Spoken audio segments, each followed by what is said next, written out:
I'm reviewing my monthly expenses when mom's name lights up my phone screen. Unusual for a Tuesday afternoon.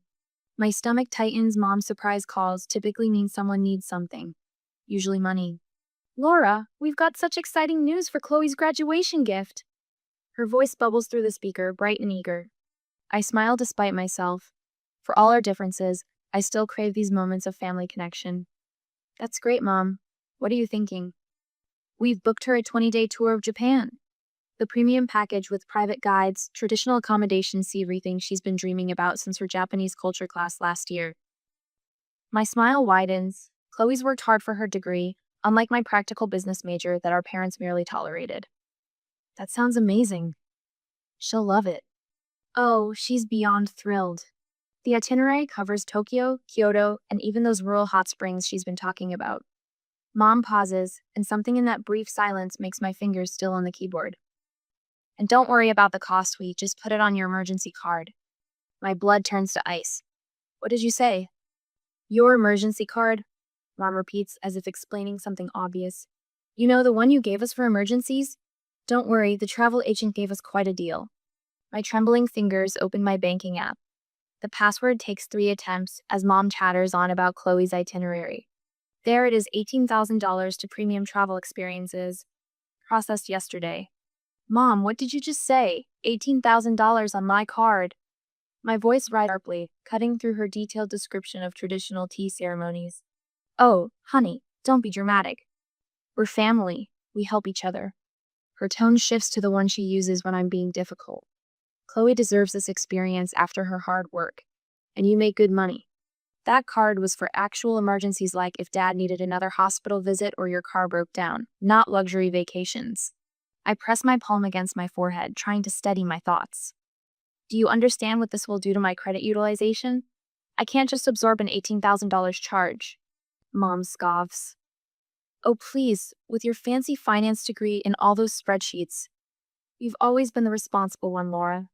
Can't you just be happy for your sister? There's shuffling on the other end. Then Chloe's voice fills my ear, breathless with excitement. Thank you so much for funding my dream trip, sis. I'll send tons of pictures from the bamboo forest. You know how I've always wanted to see it in person. My apartment suddenly feels too small, the air too thick. I stand up, pacing between my desk and the window overlooking bustling Manhattan streets. My gaze falls on the family photo displayed on my bookshelf Christmas 3 years ago.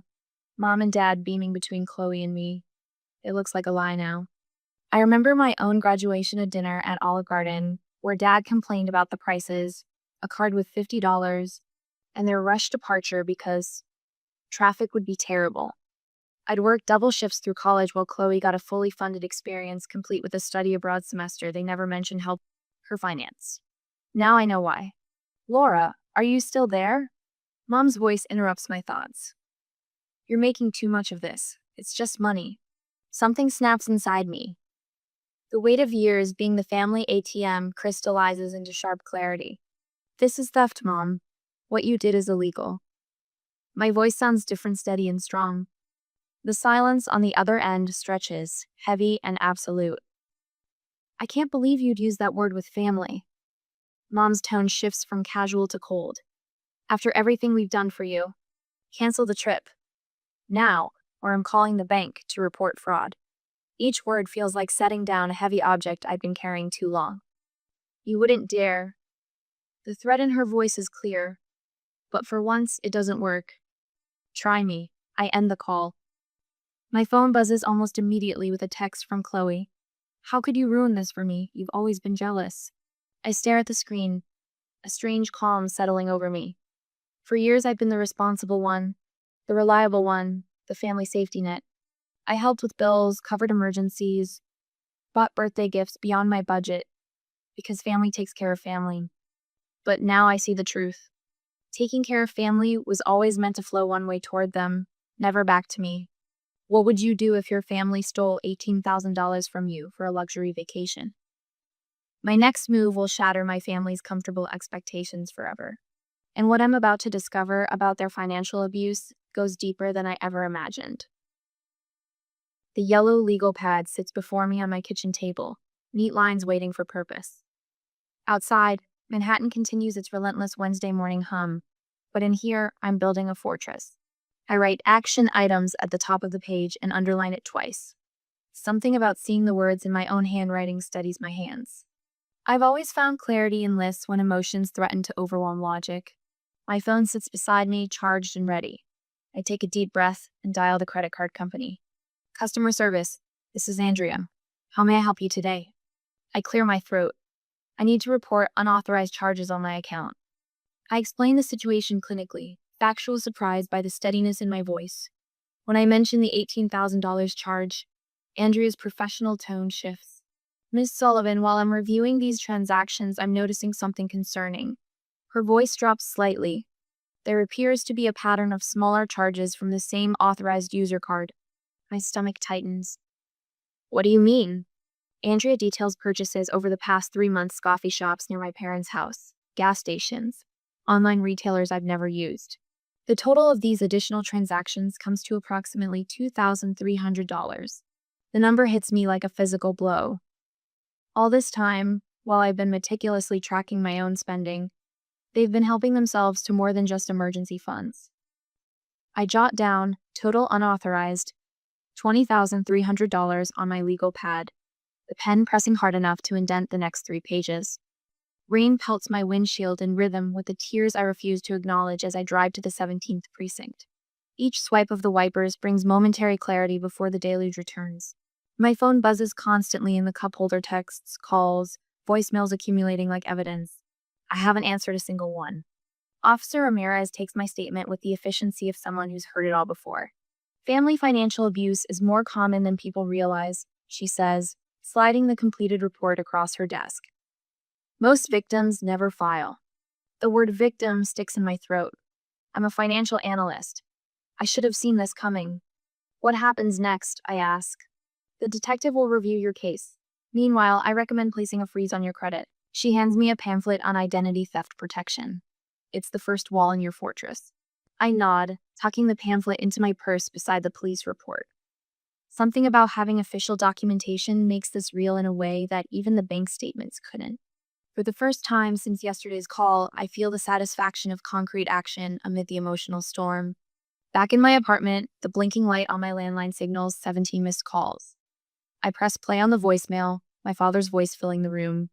Laura, your mother hasn't stopped crying since your cruel accusation. Is this how he raised you? To turn on your family? His voice cracks with what sounds like genuine pain. Call us. Now. I delete it without saving and check my phone now. 32 text messages.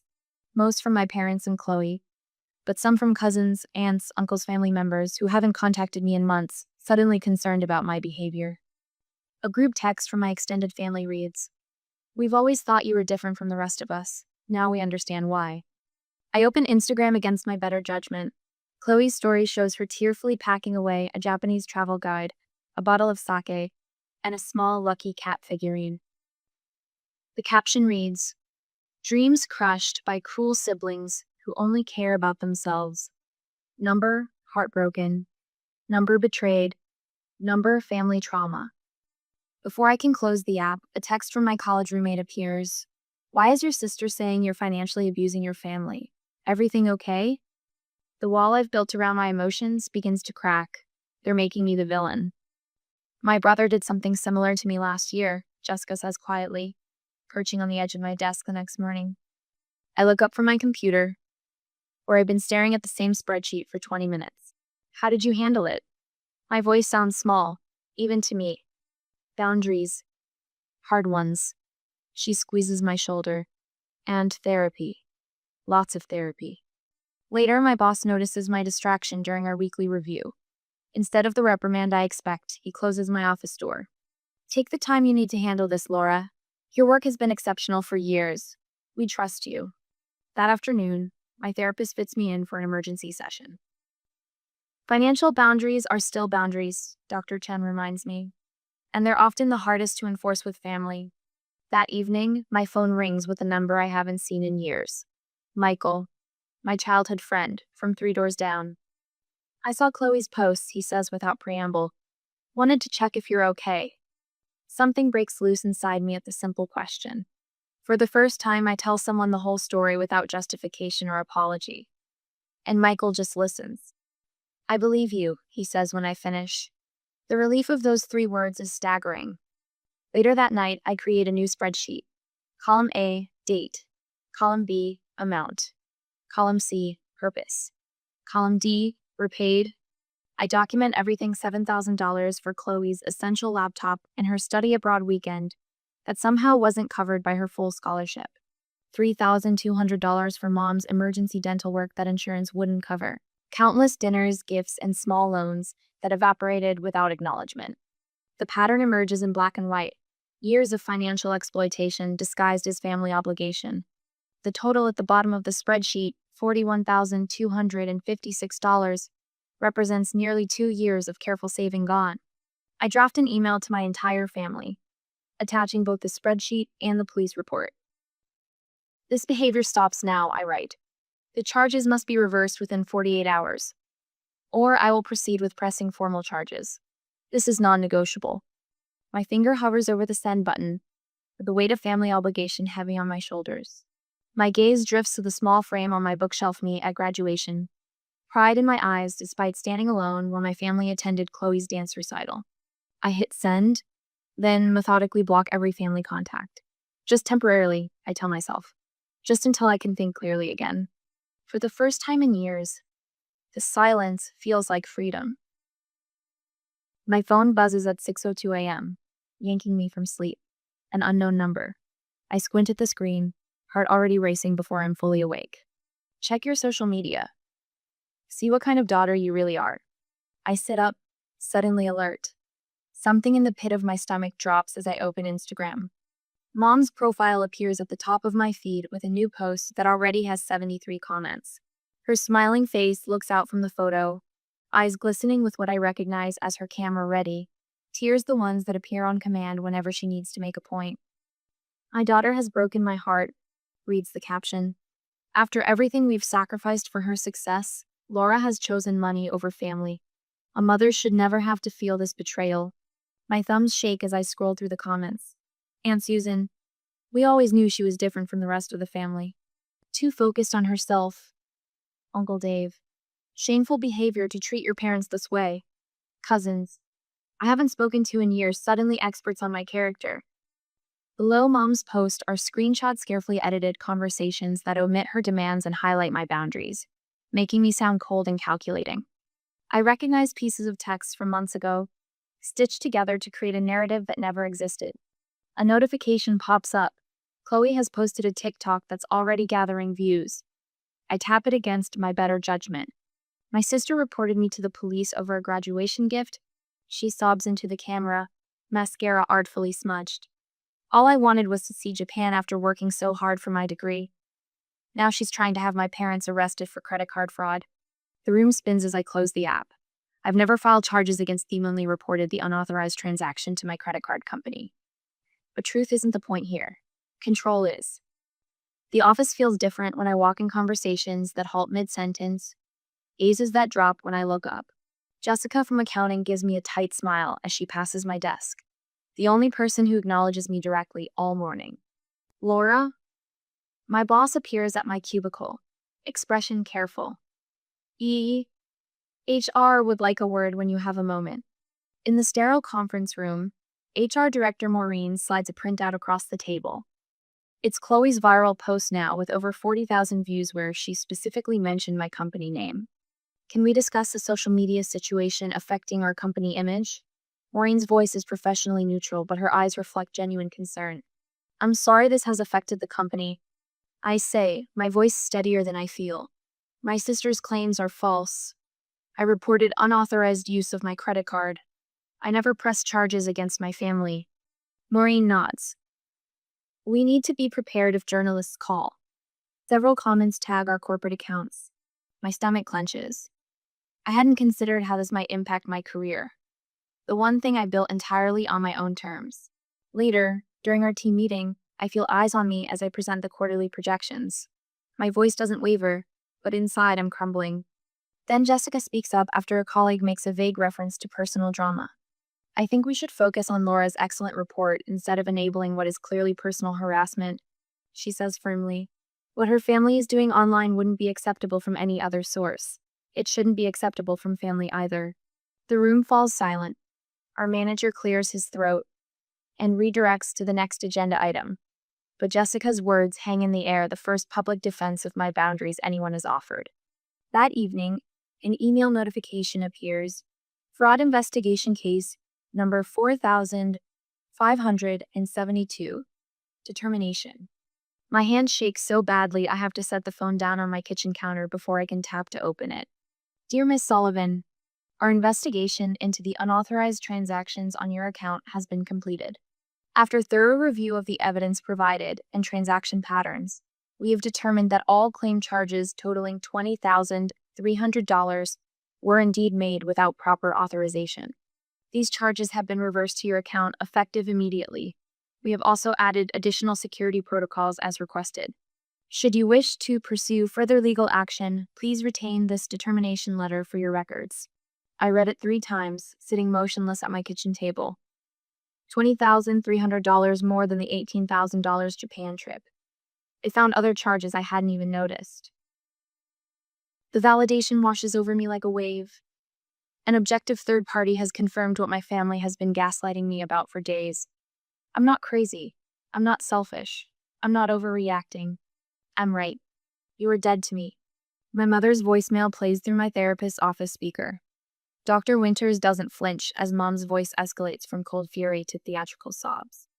After everything we've done for you, the sacrifices, your father and I went without so many times to give you opportunities, and this is how you repay family loyalty? With theft accusations? Dr. Winters raises an eyebrow. Interesting use of the word theft. I nod, having caught the same projection. The email from my father was worse. He's threatening legal action for defamation if I don't withdraw the fraud claim. Do you feel physically safe? Dr. Winters asks. The question startles me. Yes. They've never been physically abusive, just financially and emotionally manipulative. That's good. But manipulators often escalate when their usual tactics stop working. She makes a note. Your aunt has been calling mutual friends, warning them about my supposed mental breakdown, I confirm. And Chloe's posts have shifted from tears to rage. Yesterday she wrote that I chose money over family, and that I've always been jealous of her. As I speak, my phone lights up with a text from a number I don't recognize. Laura, it's cousin Rachel. I need to tell you something. They did the same thing to me 3 years ago. Used my card for Aunt Susan's cruise. $7,000. When I confronted them, they did exactly what they're doing to you. I backed down. Don't make my mistake. I show Dr. Winters the message, something tight in my chest loosening slightly. I'm not the only one. The knock on my apartment door comes just after 8 p.m. I check the peephole. It's Michael, my friend since high school, holding a bag of takeout from our favorite Thai place. Thought you might not want to cook tonight, he says when I open the door. Or go out where people might have seen those posts. Thank you. The simple kindness nearly breaks me. While we eat pad thai at my small dining table, Michael pulls out his phone. I found these screenshots from when your mom asked to borrow my credit card last year, he says, sliding the phone toward me. I'd forgotten until I saw what's happening with you. The texts show Mom asking Michael if she could just borrow his card for a small emergency. When he asked for details, she became evasive, then aggressive when he refused. She did this with other people too. Michael continues, showing me more evidence. He's gathered text messages from mutual acquaintances describing similar patterns, and photos of Chloe's previous surprise gifts that others had unknowingly funded. I thought I was their only ATM, I whisper. Not even close. He squeezes my hand. You're just the first one to stand up to them. That night, I delete all social media apps from my phone. The relief is immediate, like putting down a heavy weight I've been carrying for days. The next morning, I visit a new bank across town and open separate accounts unconnected to any of my previous ones. The banker helps me set up additional security measures that would prevent anyone from accessing my accounts without in-person verification. I've booked you with our financial advisor tomorrow, the banker says. He specializes in situations like yours. Situations like mine? Her eyes are kind but direct. Financial boundary setting with family. It's unfortunately more common than people realize. At work, Jessica has organized an informal support lunch for family financial boundary setting. 4 other colleagues show up, each with their own story of financial manipulation by relatives. My brother cleaned out my savings for his startup, admits Mark from legal. My parents remortgaged their house in my name, shares Aisha from marketing. We exchange stories and strategies, resources and recommendations.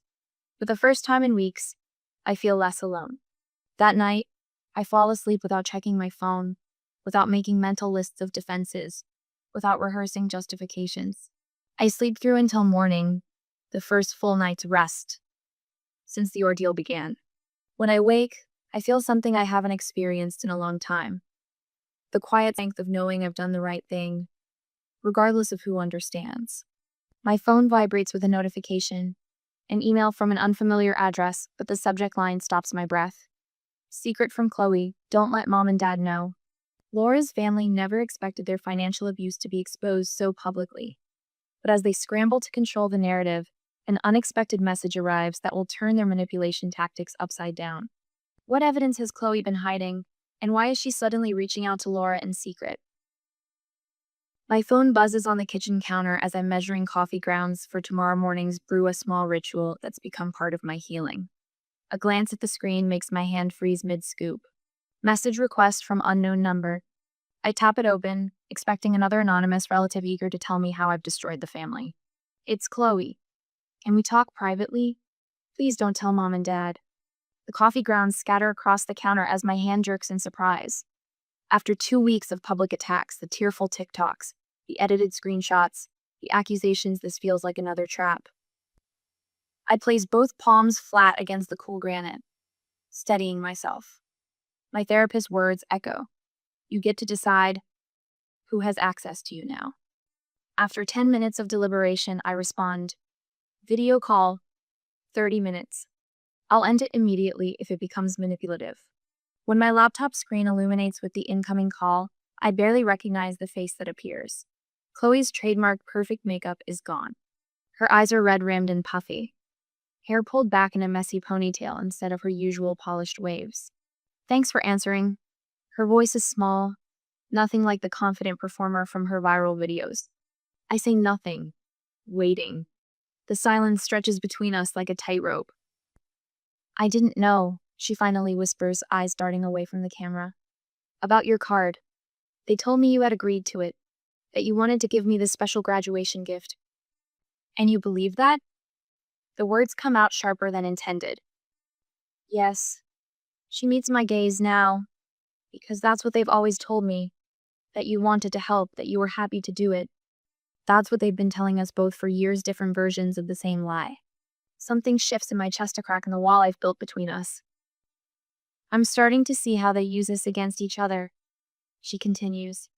It's always been Laura thinks, or Chloe said, when neither of us actually did. She reaches for something off screen, then holds up her phone, displaying a screenshot. I found this when I was helping mom look for a receipt. She left her banking app open. The image shows a credit card statement with a $4,000 balance at 24.99% interest. Minimum payments for months. Then another screenshot and another. 5 maxed out cards. A mortgage payment marked late in angry red letters. A statement from a gambling app with dad's name buried under the category business expenses. They've been living beyond their means for years, Laura, and teaching me to do the same. The final image makes my blood run cold. A credit card statement in our grandmother's name, opened 6 months after she died. Mom said it was a mistake by the bank, Chloe explains, her voice hollow. I believed her. A notification pops up on Chloe's screen. She angles it away, but not before I glimpse our mother's name. I got my first job last week, she says, a flicker of pride crossing her face. At that coffee shop near campus, they were furious, said I was wasting my potential, that I should be holding out for a marketing director position. The absurdity of this expectation of our parents' perpetual disconnect from reality hits us simultaneously. For the first time in years, we share a genuine laugh. I'm apartment hunting too, Chloe continues. Nothing fancy, just a room in a shared place in Astoria. Mom must love that, I say, remembering my own apartment hunt years ago. Chloe rolls her eyes. She said it would ruin my personal brand, whatever that means. She pulls up her phone again. but this time shows me a budgeting app with carefully categorized expenses. I'm trying to learn what you knew all along. Her phone begins buzzing incessantly. Multiple texts light up the screen. Where are you? Why aren't you answering? Are you with her? Followed by a call from our father that she declines. 10 seconds later, a text appears. If you're choosing sides, don't expect us to pay your rent anymore. Chloe meets my eyes, and I see something new, their determination. I'm figuring it out on my own now. She smiles, small certain. The familiarity of the ultimatum strikes us both. We exchange a look of recognition, the same tactics, just different targets. I can help you set up separate accounts, I offer, ones they can't access. For the next hour, we work methodically. I walk her through securing her finances, deleting their location tracking apps, and documenting everything. We even create a code word for emergency communications, Pineapple, random enough that our parents would never guess its significance. Document everything, I tell her. Trust actions, not promises. As our call nears its end, Chloe's expression grows serious. I'm sorry, Laura. I believed what they said about you because it was easier than seeing the truth. I study my sister's face, really seeing her perhaps for the first time as a separate person from our parents' narratives. Financial independence is the first step to all other freedoms. I tell her, then add softly, we were both manipulated, just in different ways. The bridge between us, damaged for so long, begins its fragile reconstruction, built on the unexpected foundation of shared truth. The lobby of my apartment building usually offers a respite transition space between work pressures and home comfort. Not today. My parents' unmistakable silhouettes wait by the mailboxes, Mom's nervous hands fidgeting with her purse strap, Dad's shoulders squared in that stance he adopts before business negotiations. My stomach drops. I consider turning around, but the doorman has already seen me. Too late. Laura. Dad steps forward, voice pitched low but carrying. We need to talk about what you've done to this family. I clench my jaw, fingers tightening around my leather portfolio. This isn't the place. Mom rushes toward me, tears already streaming. She's wearing her good cashmere sweater, the one reserved for country club brunches and parent-teacher conferences. Please, she pleads, looking directly at Jorge, our doorman. We just want to speak to our daughter. Jorge glances my way, concerned.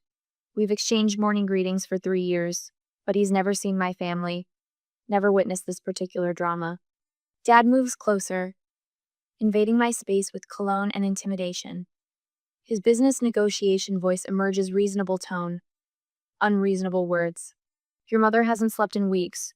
The least you could do is give us 15 minutes. I take a deliberate step back. I'm not discussing this here. Email me to schedule a mediated conversation. After everything we've done for you. Mom's voice rises sharply, drawing the attention of Mrs. Kapoor from 5B, who slows her stride to witness the unfolding scene.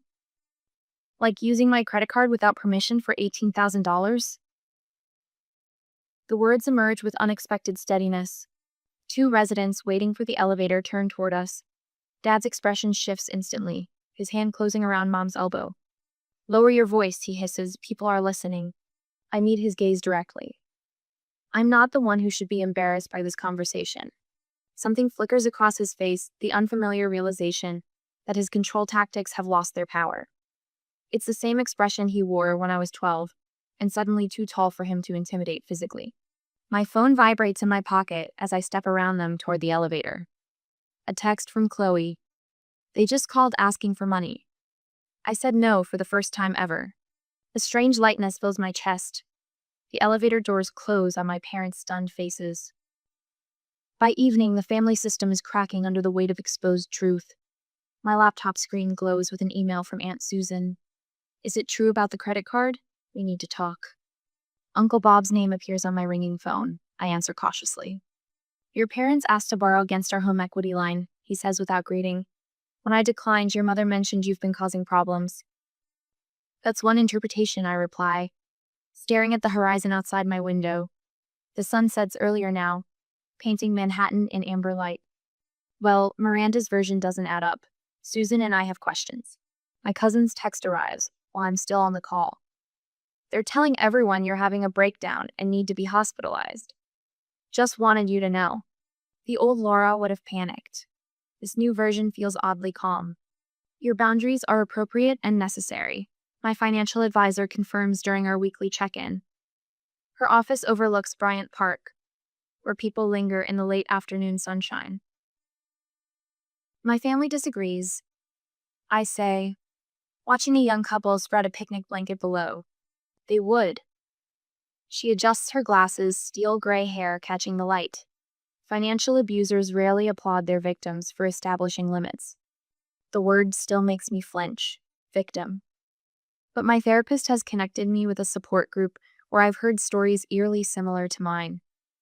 Different families, identical patterns.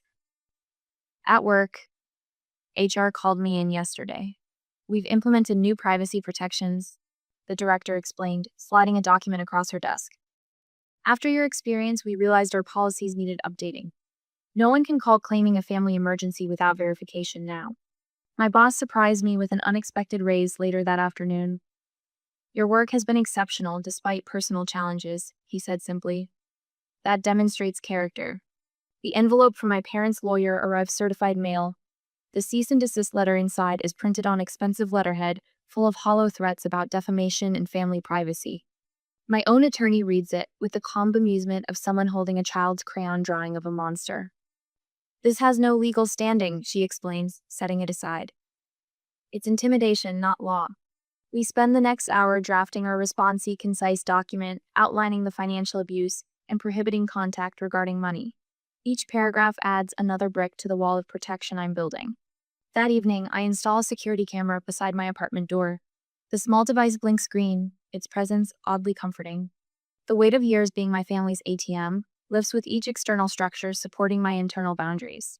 Chloe stands in the center of her new studio apartment, arms spread wide. It's tiny, but it's mine. The space is in an unfashionable neighborhood our mother would deem beneath a Sullivan. The furniture is mostly secondhand. The smile on my sister's face is priceless. Let's set up your budget, I suggest, opening my laptop at her small kitchen table. We create columns for essentials, savings, and a modest wants section that feels revolutionary after years of her unchecked spending. Thursday evenings, Chloe says decisively. That's when we'll do our weekly financial check-ins. After my shift at Marshall's. I nod, marveling at this new version of my sister who schedules budget reviews and works retail without complaint. The marketing firm internship starts next month, but she insisted on having income immediately. When her first paycheck arrives, she sends me a photo with a caption, "I've never felt prouder of earning my own money." I ship her a small package in return. Inside is a simple frame containing a quote in elegant script. Your worth isn't measured by your wallet. Her tearful video call comes that evening. I'm framing my first pay stub too, she says, side by side with your gift. For the first time in memory, I see my sister clearly not as the favored child or the financial burden, but as a young woman finding her footing in an unsteady world. Just like me. 6 months after discovering her family's $18,000 theft, Laura faces the ultimate test of her new boundaries. As she rebuilds her life on her own terms, will she find forgiveness or freedom more valuable? And what unexpected lesson does she learn about the true meaning of family? The sage bundle crackles as I wave it through my apartment, aromatic smoke curling toward the ceiling. 6 months ago, this ritual would have seemed ridiculous to medo-spiritual, too unquantifiable. But healing doesn't always fit neatly into spreadsheets. I set the sage in its abalone shell and step back to admire the wall that once displayed family photos. Now my own travel photography hangs there sunset over Brooklyn Bridge, morning fog in the Adirondacks, a solitary bench in Central Park after rain, places where I found pieces of myself again. My phone chimes with Chloe's custom ringtone, Independent Women. A small joke between us now. Hey, I answer, curling into my window seat overlooking the bustling street below. How'd the meeting go? I got the promotion. Chloe's voice brims with genuine pride. Full benefits, 401 matching, the works. That's fantastic. Did you negotiate like we practiced? Asked for exactly 10% above their offer. They didn't even hesitate. We slip into easy conversation about her new responsibilities. No tension hovers between us when she mentions setting up automatic deposits to her emergency fund. The weight of unspoken financial expectations no longer hangs in the silence. This morning, I closed the last bank account with my parents' names attached. The banker hadn't understood why such a simple transaction made me smile. How could he know that each signature represented another strand of invisible obligation severed? My laptop sits open on the coffee table, displaying the spreadsheet that once tracked family debts. Now it monitors therapy progress sessions attended, boundary victories, anxiety triggers identified and diffused. The column marked Thailand Fund shows 100% completion. 3 weeks of solo travel beginning next month. My credit score now, 796. Up 40 points from before the $18,000 incident glows from the screen. When my phone rings with unknown numbers these days, my hand no longer trembles, my stomach no longer knots. Another small freedom. The notification on my financial blog shows 500 new subscribers this week. Setting boundaries without guilt has resonated more than I expected. Yesterday, I led my first community workshop on the same topic. 20 women watched me explain concepts I'd learned through FIRE. The difference between generosity and exploitation. How to recognize financial manipulation. My investment portfolio notification appears sub 12% since redirecting funds that once disappeared into family emergencies. Part of those gains are already earmarked for the Financial Abuse Awareness Foundation. Donation next month. You've helped more people than you realize. Jessica told me over mimosas at our standing Sunday brunch with friends my chosen family. She brought along a colleague whose parents had remortgaged their house using her information. The man I've been dating for 2 months noticed it first. "You walk differently now," he said last night. "Like you're carrying less." He's right. It shows in my posture during client presentations, the certainty in my voice when saying both yes and no based on values, not guilt. My meditation cushion by the window shows the wear of daily use. In my journal, I write, "Today marks 1 year since I chose myself." The word steady, not apologetic. From Elizabeth Sullivan. Subject, I'm sorry. My mother's email arrives without physical warning signs, no racing heart, no shallow breathing. Progress. I recognize the telltale phrases, "Sorry you felt hurt," instead of "Sorry I hurt you." My response is simple. "Thank you for reaching out. I need more time." The laptop closes with a gentle click. No urgency to fix or explain. Later, Chloe and I meet at our favorite bistro, windows open to spring air. "Mom and Dad started financial counseling," she says. "The bank made it mandatory after the fraud investigations." I feel genuine joy watching her confidently manage the check her growing independence, the greatest gift from this painful year.